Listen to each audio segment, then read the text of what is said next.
আসসালামু আলাইকুম প্রিয় দর্শক, অন্য মঞ্চের আলোচনায় আপনাদের সকলকে। বাংলাদেশের সংসদে বিএনপি সাংসদ জিএম সিরাজ সাহেব যে কথাটা বলেছেন, তিনি কি বলেছেন? বলেছেন, স্যার আপনি একটু শুভেন্দু অধিকারীকে থামান। এবং তিনি এই কথাটা বলতে গিয়ে আরো বলেছেন, ভারত আর বাংলাদেশের সম্পর্ক স্বামী স্ত্রীর মতো, ছোটখাটো ঝগড়াঝাটি হয়, কিন্তু এখানে ডিভোর্স দেওয়াটা হওয়াটা ঠিক নয়। কারণ স্বামী স্ত্রীতে ডিভোর্স হতে পারে, কিন্তু প্রতিবেশীতে ডিভোর্স হয় না। সুন্দর উপমা না? খুবই সুন্দর। কিন্তু সিরাজ সাহেব, আপনি একটু বলুন তো, এই সম্পর্কে, স্বামী স্ত্রীর সম্পর্কে, এই দাম্পত্যে স্বামীকে আর স্ত্রীকে, এবং আরো বড় প্রশ্ন, এই সংসারে কি শুধু এই দুজনই আছেন, নাকি কোনো তৃতীয় বা চতুর্থ পক্ষও আছেন, আরো কেউ আসছেন? সেই গল্পটা আসুন আজকে সেই গল্পটাই আমরা শেষ করি। সিরাজ সাহেবের দাম্পত্য তত্ত্ব বাংলাদেশের সংসদে, ভারতের সংসদে নয়, শুভেন্দু অধিকারী পশ্চিমবঙ্গের মুখ্যমন্ত্রী। তো জিএম সিরাজ বাংলাদেশের জাতীয় সংসদে দাঁড়িয়ে বললেন, শুভেন্দু বাবুকে থামান, পুশিং বন্ধ করুন, ভারত বাংলাদেশের সম্পর্ক স্বামী স্ত্রীর মতো, এতে ডিভোর্স হয় না। চমৎকার বক্তব্য, আমি সত্যি মুগ্ধ। কিন্তু বন্ধুরা, উপমাটা একটু ভালো করে বিচার করে দেখুন তো, স্বামী স্ত্রীর সম্পর্কে যখন তৃতীয় ব্যক্তি আসে তখন কি হয়? কি হয় তখন? সংসার ভাঙে, তালাক হয়। এখন প্রশ্ন হলো, ভারত বাংলাদেশের এই সংসারে তৃতীয় পক্ষ কি কেউ নেই? আছে। এবং সেই তৃতীয় পক্ষের নাম সিরাজ সাহেবও জানেন, কারণ বাংলাদেশে চলছে তার দলেরই সরকার। সেই যে তৃতীয় পক্ষ, তার নামকে, দাম্পত্য জীবনের তৃতীয় ব্যক্তি, তার নাম হচ্ছে চীন। এবং আরো একটু দূরে দাঁড়িয়ে আছে আরো এক প্রণয়ী, তার নাম পাকিস্তান। এই স্বামীকে, এই সম্পর্কে স্বামীকে আর স্ত্রীকে, এই সম্পর্কটা ভেবে নিয়ে একটু আলোচনাটা আর একটু বাড়িয়ে নি। আসল প্রশ্নটা এই প্রশ্নে, এই দাম্পত্যের স্বামীকে। দেখুন, যে দেশ 1971 সালে অন্য দেশটিকে জন্ম দিয়েছে, 3.5 কোটি টাকার অস্ত্র দিয়েছে, সেই সময়ের 3.5 কোটি, 1971-এ 16,000 সৈন্যের রক্ত দিয়েছে, সে কি স্বামী না স্ত্রী? আমি রাজনৈতিকভাবে বলছি না, উপমার ভাষায় বলছি। বাপের বাড়ি থেকে মেয়েকে বের করে আনার খরচটা কে দিয়েছিল? ভারত। তাহলে কি ভারত স্বামী?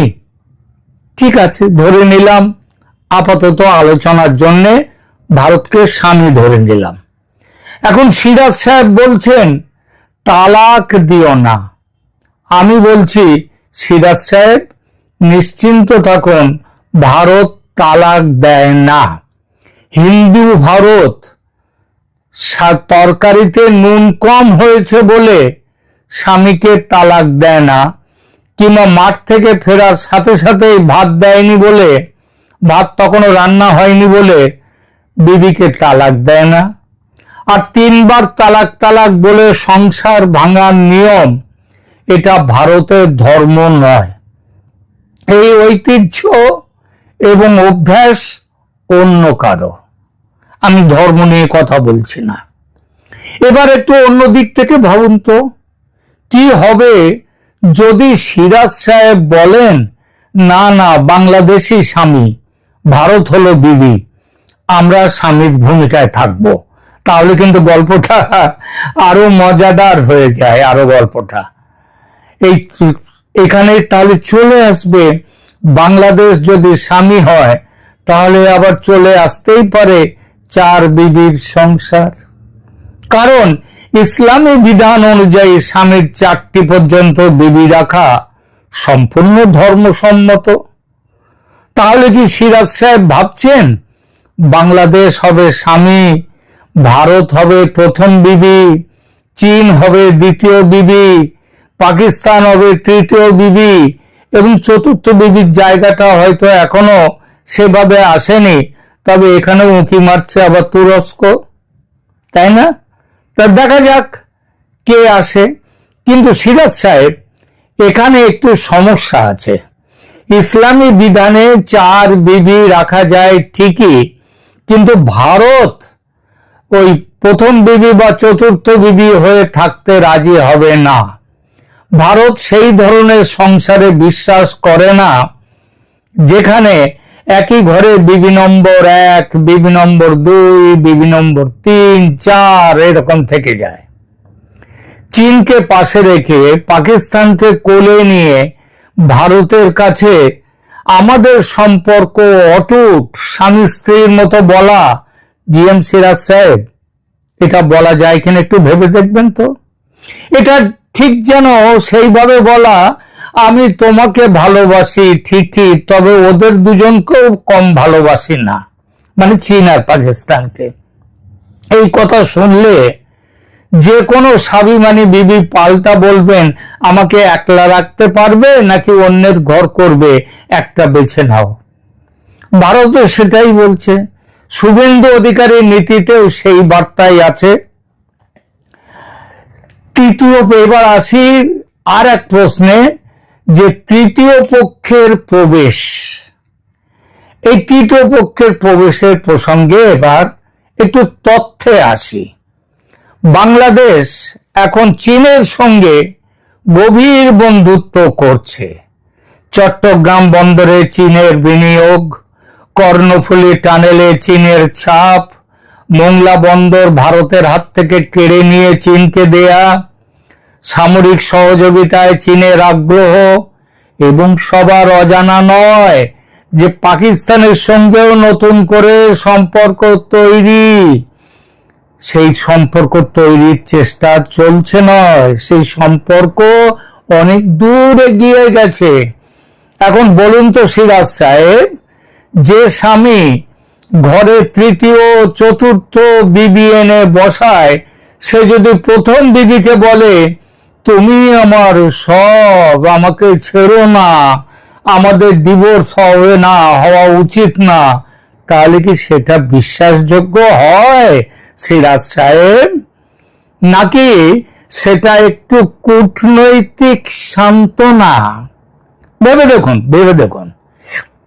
এবার বলি, শুভেন্দুকে থামান। শুভেন্দু ফ্যাক্টরটা তাহলে কি? আসি সেই প্রসঙ্গে।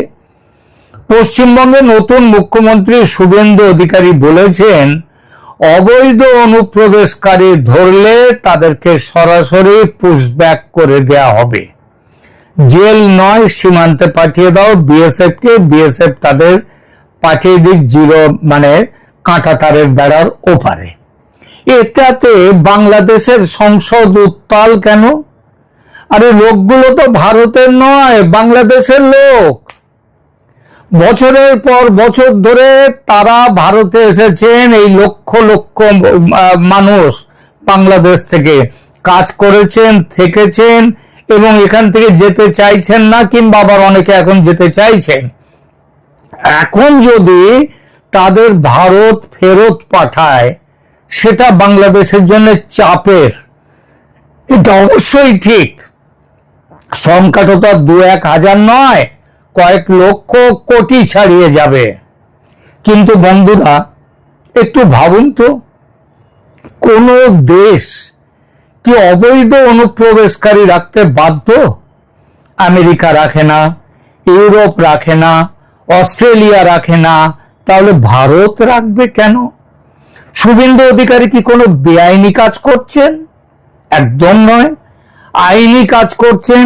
এবং সেই আইনি কাজকে থামাতে বলা হচ্ছে, কারণ প্রতিবেশী দেশের সংসদ থেকে বলা হচ্ছে আমাদের সম্পর্ক স্বামী স্ত্রীর মতো। এখানে তালাক হয় না, ডিভোর্স হয় না।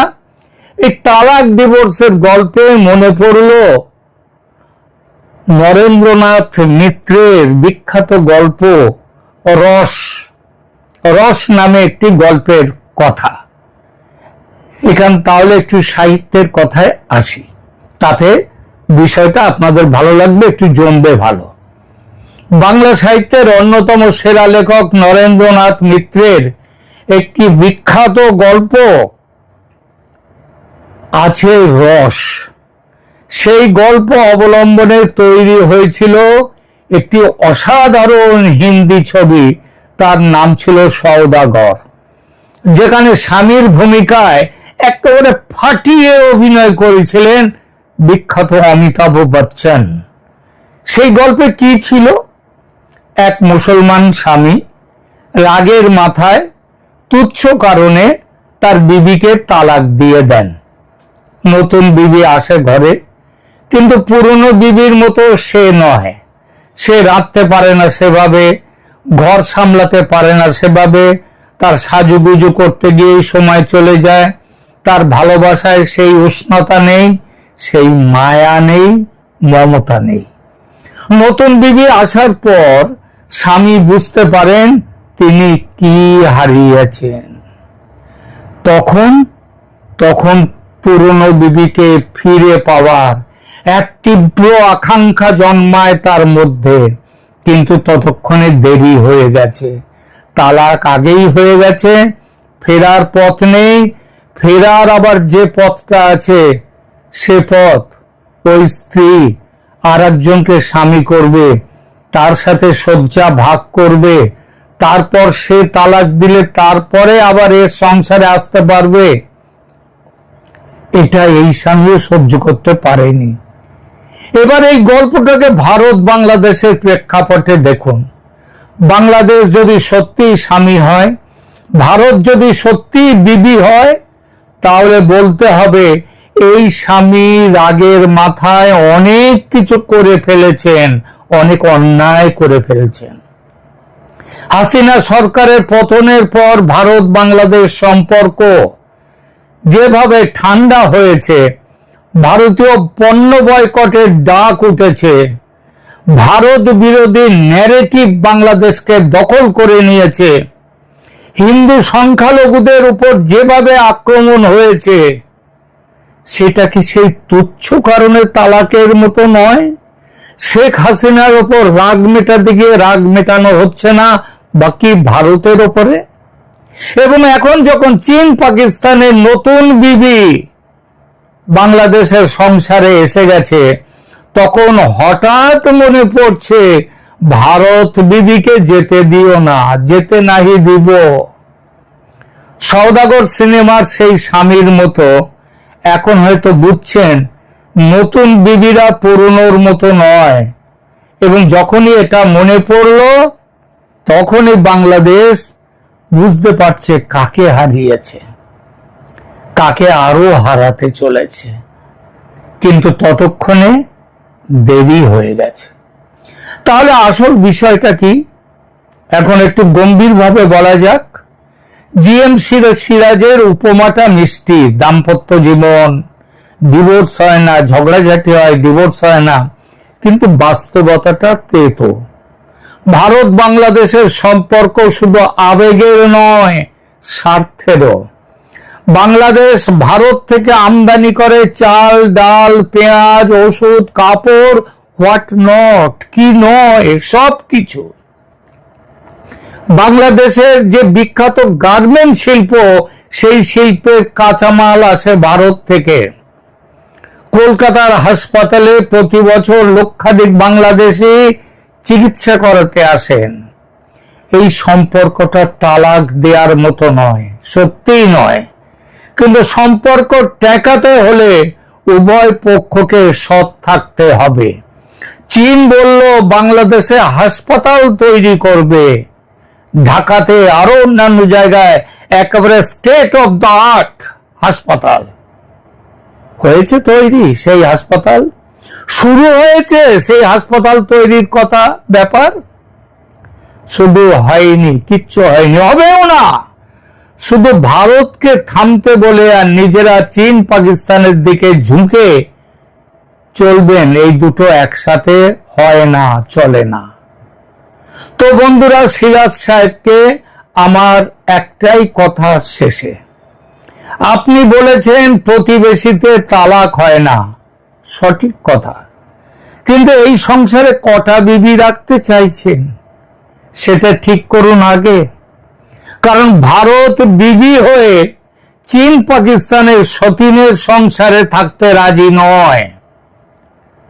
হিন্দু ভারত তালাক দেবে না এটা সত্যি, কিন্তু নরেন্দ্রনাথ মিত্রের গল্পের সেই স্বামীকেও মনে রাখুন, যিনি রাগের মাথায় তালাক দিয়েছিলেন, নতুন বিবি এনেছিলেন এবং তারপর বুঝেছিলেন পুরনো বিবির মতো আর কেউ হয় না, সেই প্রেম থাকে না, সম্পর্কে সেই উষ্ণতা থাকে না। সেই স্বামী তখন তার পুরনো বিবিকে ফিরে পেতে চেয়েছিলেন, সেটাও পাননি সেটা। বাংলাদেশকে সেই ভুল করতে দেবেন না সিরাজ সাহেব।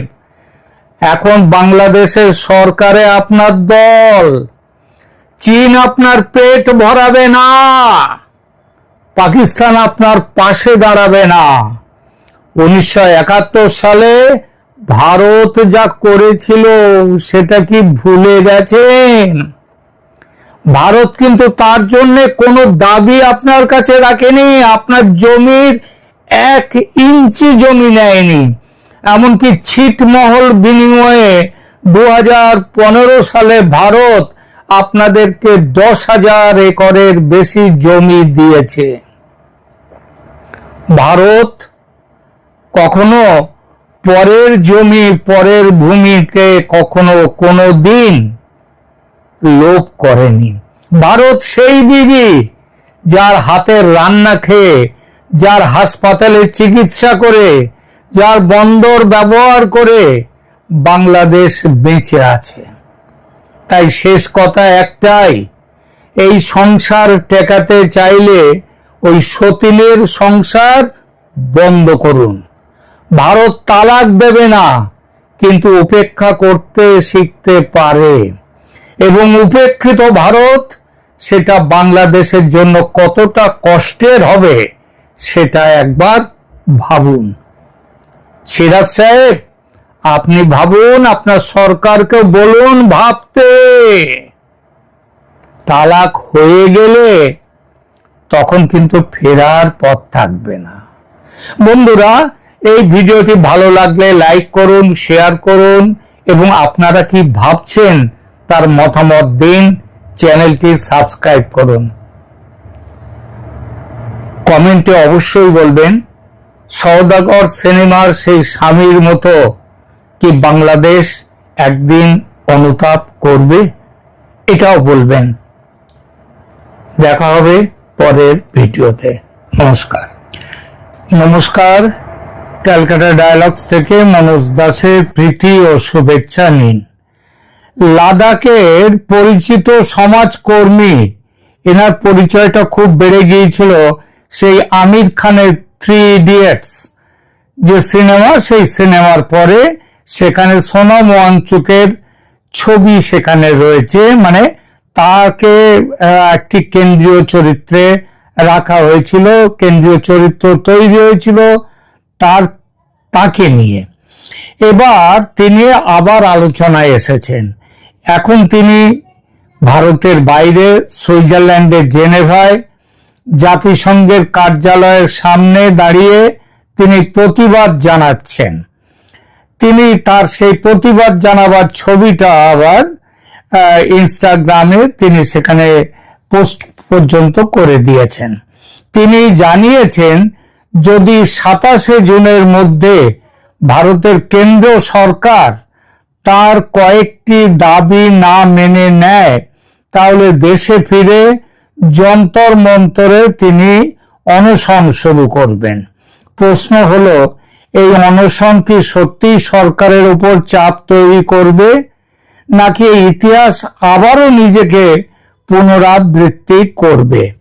আবার সেই সঙ্গে সঙ্গে এটাও দেখা যাবে যে তার এই দাবির পেছনে দেশের মানুষের তাদের কি মতামত তার এই দাবির প্রসঙ্গে, তারা কি চাইছে, তারা কি চাইছে সেটাও এখানে আলোচনা করব।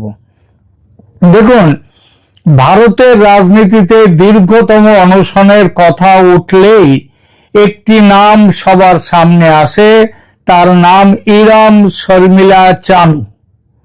এই ইরম শর্মিলা চানু মণিপুরে আপসপা আইনের বিরুদ্ধে, এটা সেনাবাহিনীর কাছে কিছু ক্ষমতা দেয়া হয়েছিল তাদের গ্রেপ্তার ইত্যাদি করার ব্যাপারে। তা এই আইনের বিরুদ্ধে তিনি টানা প্রায় 16 বছর অনশন করেছিলেন। একাধ দিন নয়, একাধ মাস নয়, 16 বছর। সরকার তাকে বারবার গ্রেপ্তার করেছে, হাসপাতালে রেখে নাক দিয়ে খাবার পাঠিয়েছে শরীরের ভেতরে। সেই আন্দোলন আন্তর্জাতিক মহলেও আলোচিত হয়েছিল। দুনিয়ার মানবাধিকার সংগঠনগুলো শর্মিলার হয়ে গলা ফাটিয়েছে। শর্মিলা বিশ্বজুড়ে পরিচিত হয়েছেন রাষ্ট্রীয় অত্যাচারের বিরুদ্ধে প্রতিবাদী মুখ হিসেবে। মণিপুরের মানুষ তাকে একটা সময় ডাকত আয়রন লেডি অফ মণিপুর। কিন্তু রাজনৈতিক ফলাফল কি হয়েছিল শেষ পর্যন্ত?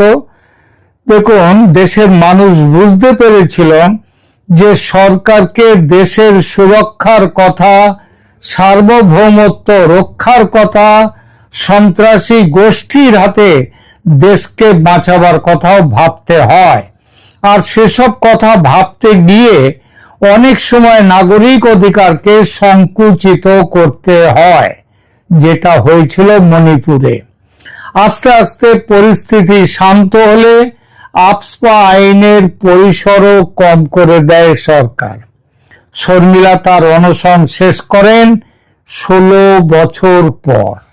শর্মিলা ভেবেছিলেন তার সুদীর্ঘ লড়াই তাকে এত জনপ্রিয়তা দিয়েছে যে নির্বাচনে দাঁড়ালে তার জয় অনিবার্য।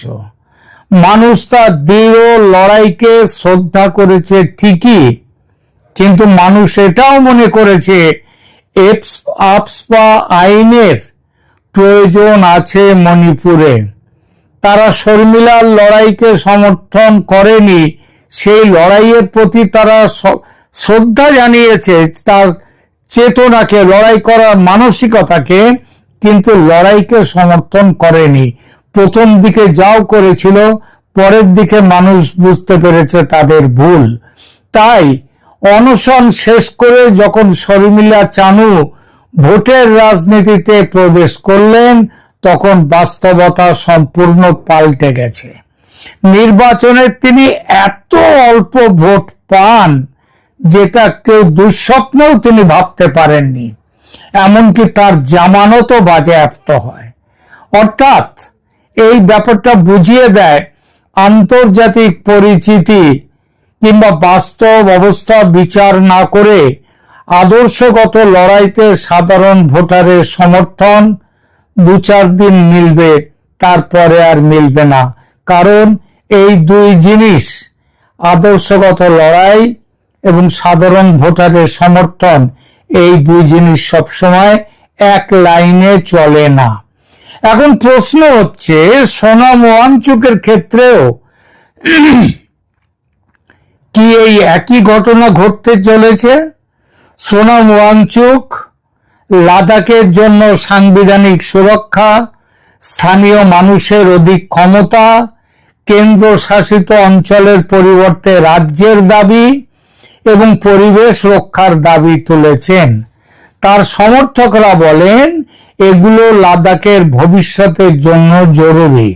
অন্যদিকে সরকার বলছে লাদাখকে বাঁচাতে চীনা হামলা, চীনা আগ্রাসনের হাত থেকে লাদাখকে বাঁচাতে কড়া আইনের দরকার আছে। তাদেরকে লাদাখকে কেন্দ্রশাসিত অঞ্চল করার তার জরুরি প্রয়োজন আছে।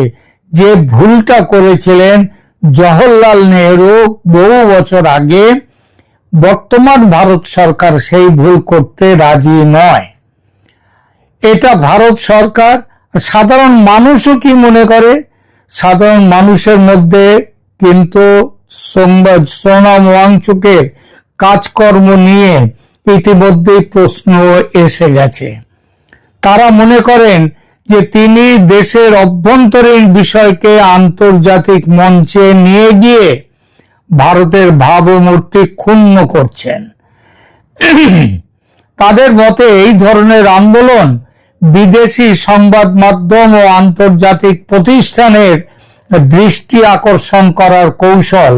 আবার অনেকে এটাও মনে করছেন যে ওয়াংচুক ডিপ স্টেটের হয়ে কাজ করছে, জর্জ সোরোসের ডিপ স্টেট, যারা সারা পৃথিবীতে কাজ করে যাচ্ছে, বিশেষত যাদের নজর এখন দক্ষিণ এশিয়ার দিকে। ডিপ স্টেট, সেই ডিপ স্টেট যেভাবে শ্রীলঙ্কা, বাংলাদেশ, নেপালে রাস্তার আন্দোলন তৈরি করে সরকার পতন ঘটিয়েছে, সেই একই ফর্মুলা প্রয়োগ করতে চায় ভারতে। আর ওয়াংচুক সেই ফর্মুলার একজন খেলোয়াড়। তিনি বাংলাদেশের মোহাম্মদ ইউনূসের বড় ভক্ত। যে মোহাম্মদ ইউনূস বাংলাদেশের গণ অভ্যুত্থানের নামে যিনি বলে গিয়েছেন, তার আসল পরিচয়টা দিয়ে গিয়েছেন, এটা একটা মেটিকুলাস, অত্যন্ত ভাবনা চিন্তা করে চলা একটা অভ্যুত্থান। সেই 2023-এ ইউনূসের সঙ্গে তার মানে সোনাম ওয়াংচুকের গভীর আলিঙ্গনের একটি ছবি গত বছর ওই লাদাখ কাণ্ডের পর খুব ভাইরাল হয়েছিল। তিনি লাদাখে এই ফর্মুলা মাঠে প্রয়োগ করতে নেমেছিলেন। বেশ কিছু সরকারি সম্পত্তি ধ্বংস হয় লাদাখে। সোনাম ওয়াংচুক গ্রেপ্তার হন, জেলে ছিলেন কয়েক মাস, এখন জামিনে মুক্তি পেয়ে বাইরে, এবং বাইরে এসেই তিনি আবার সরকার বিরোধী আন্দোলন শুরু করেছেন। এবার এটা করছেন সিজেপি বা ককরোচ জনতা পার্টির ব্যানারে। তিনি চান, এটা ককরোচ পার্টি, জনতা পার্টি, তারা বলেছে নিট পরীক্ষায় প্রশ্ন ফাঁসের মামলায় শিক্ষামন্ত্রী ধর্মেন্দ্র প্রধানকে পদত্যাগ করতে হবে, কিংবা সরকারকে তাকে পদচ্যুত করতে হবে। এছাড়া লাদাখকে পূর্ণ রাজ্য করতে হবে। তার এসব দাবি কতটা সঠিক তা নিয়ে বিতর্ক রয়েছে। তবে এটুকু নিশ্চিত, আন্তর্জাতিক মঞ্চে প্রতিবাদ করা ভারতের ভেতরে রাজনৈতিক সমর্থন নিশ্চিত করে না। ইরম শর্মিলা চানুর ঘটনা তার বড় উদাহরণ। ভারতের গণতন্ত্রের শেষ পর্যন্ত জনগণের রায় সবচেয়ে গুরুত্বপূর্ণ।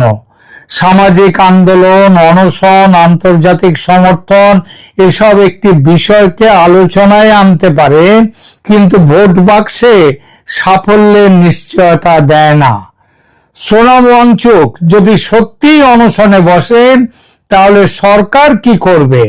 সম্ভবত আইন শৃঙ্খলা ও তার শারীরিক নিরাপত্তার বিষয়টি বিবেচনা করে প্রশাসন প্রয়োজনীয় ব্যবস্থা নেবে, যেমন করেছিল ইরম শর্মিলা চানুর ক্ষেত্রে। অতীতেও অনশনকারীদের ক্ষেত্রে চিকিৎসা ও আইনি প্রক্রিয়া অনুসরণ করা হয়েছে ভারতে। তবে বড় প্রশ্ন থেকেই যায়, লাদাখের মানুষ কি তার আন্দোলনের পথ পাশে থাকবেন, নাকি ইরম শর্মিলা চানুর মতোই আন্দোলনের নৈতিক সমর্থন আর রাজনৈতিক সমর্থনের মধ্যে বড় ফারাক দেখা যাবে? এই প্রশ্নের উত্তর সময়ই দেবে। একটি বিষয় অবশ্যই মনে রাখা উচিত, গণতন্ত্রে মত প্রকাশের অধিকার যেমন রয়েছে, তেমনি জনগণের বিচারের অধিকারও রয়েছে। ইতিহাস বলছে, অনশন দিয়ে খবরের কাগজের হেডলাইন হওয়া যায়, কিন্তু নির্বাচনে মানুষের আস্থা অর্জন করা অনেক কঠিন। সোনাম ওয়াংচুকের আন্দোলন শেষ পর্যন্ত কোন পথে যাবে, সেটাই এখন দেখার। আরো একটা কথা, ওয়াংচুক এবং তার বর্তমান রাজনৈতিক দল বলবো না, এটা একটা আন্দোলন। সেই ককরোচ জনতা পার্টি সামনে লড়াই করছে বটে, তবে তাদের পেছনে আড়ালে মদত দিচ্ছে মোদি বিরোধী রাজনৈতিক শক্তিগুলো। এরা আছে যেমন দেশের ভেতরে তেমনি আছে বাইরে। আমেরিকার ডিপ স্টেট ও তার সহযোগীরা, যারা বিজেপির জাতীয়তাবাদী সরকারের বিরুদ্ধে, ভারতের উন্নতির বিরুদ্ধে। কৃষক আন্দোলনের নামে এরা দেশের সরকার বিরোধী আন্দোলন করতে চেয়েছিল। এখন ককরোচ জনতা পার্টির নামে একটা বালখিল্য আন্দোলন গড়ে তুলে ভারতের সুস্থিতি ও অগ্রগতিকে স্তব্ধ করে দিতে চাইছে এরা। ওয়াংচুক এদের মুখ। আজ 27শে জুন ভারত সরকারকে ওয়াংচুকের দেয়া দাবি মানার ডেডলাইন। সরকার নিশ্চিতভাবেই তার দাবি মানবে না, আর আগামীকাল 28শে জুন থেকে তার ঘোষণা অনুযায়ী এবং ককরোচ জনতা পার্টির প্ল্যান অনুযায়ী তিনি যন্তর মন্তরে দিল্লিতে অনশনে বসবেন, সম্ভবত আমরণ অনশন। তাকে আমরণ অনশন, যতদিন না মরেন ততদিন অনশন করতে দিন, এটাই চায় দেশের মানুষ। কারণ দেশের মানুষ জানে যে সরকার তাকে ওভাবে মরে তার হিরো হতে দেবে না। দেশের মানুষ চায় কয়েকদিন অনশন চলার পর তাকে তুলে হাসপাতালে নিয়ে গিয়ে ভর্তি করে দেয়া হোক, তারপর শর্মিলা চানুর মতো তার নাক দিয়ে তরল খাবার শরীরে পাঠিয়ে তাকে মরার সুযোগ না দেয়া। ওভাবেই রাখা হোক কয়েক বছর। আন্দোলনের নামে দেশে অরাজকতা তৈরির চেষ্টা, একটি সাংবিধানিক পথে নির্বাচিত সরকারের পতন ঘটাবার চেষ্টা কড়া হাতে দমন করা উচিত, যাতে ভারতের অগ্রগতি ব্যাহত না হয়। প্রিয় দর্শক, আপনার কি মনে হয় সোনাম ওয়াংচুকের আন্দোলন কি ইরাম শর্মিলার মতো তারই মতো পরিণতির দিকে যাবে, নাকি তিনি লাদাখের রাজনীতিতে নতুন অধ্যায়ের সূচনা করবেন? আমাদের তা মনে হয় না। তবে আপনার মতামত কমেন্টে জানান এবং লাইক দিন ও সাবস্ক্রাইব করুন ক্যালকাটা ডায়ালগস। ধন্যবাদ।